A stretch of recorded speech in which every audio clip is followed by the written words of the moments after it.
all of us, Connie, and we were quite happy to take 125% mortgages and go in for negative equity, take mortgages out on our homes, and to shop till you drop with our credit cards. Yeah, absolutely. I mean, it is all expectations, isn't it, really? And the thing is when everything's doing good, everyone's all happy, and it just escalates, well, and like it's self-perpetuating, and yeah, it is self-perpetuating.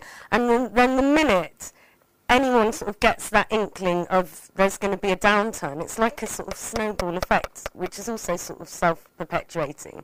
And so, I mean, I know people say it a lot, but I do think expectations has been a lot to do with it, because a pyramid in theory can go on forever.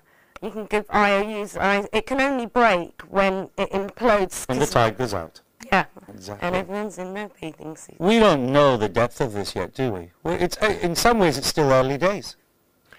It is, but you hear more and more people fearing that this is going to be a long L-shaped recession, by which they mean that we go down and then we go along at a very low level for a very long period of time.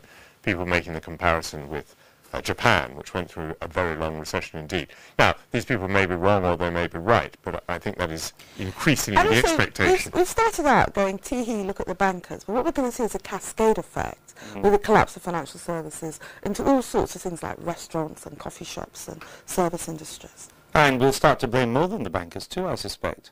They're at the core of it, but we'll start to blame other people too. Human nature is like that. I think only one bank chairman, possibly globally, has so far apologised.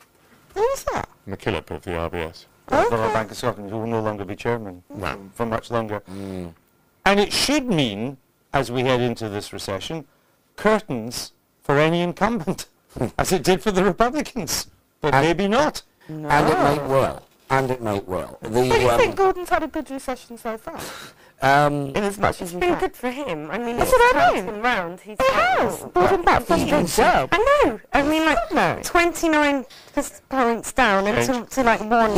He is playing. It's quite interesting watching him Prime Minister's questions. Body language often tells you as much as anything. I mean, Gordon is more comfortable, as we know, rather than talking about human emotions and things that Blair was terribly good at.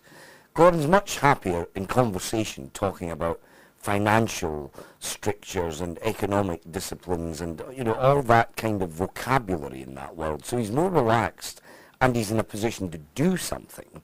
But having said all that, yes, fear of nurse and cling to nurse, fear of worse. But once the recession really kicks and unemployment, I fear, it could take through the roof in another few months' time. It's the government that gets pointed out. When's the election, Charles? Hold on, don't preempt. So sorry. Yeah, it's his program, you know. I do the questions, you do the answers. He gets a bit uppity at this time of year. It's the cheap wine, the mild wine that gets him, you know. No, I'm going to cheer us up. Come on, let's have another quiz question. Let's have another musical clue. Gimme, gimme, gimme.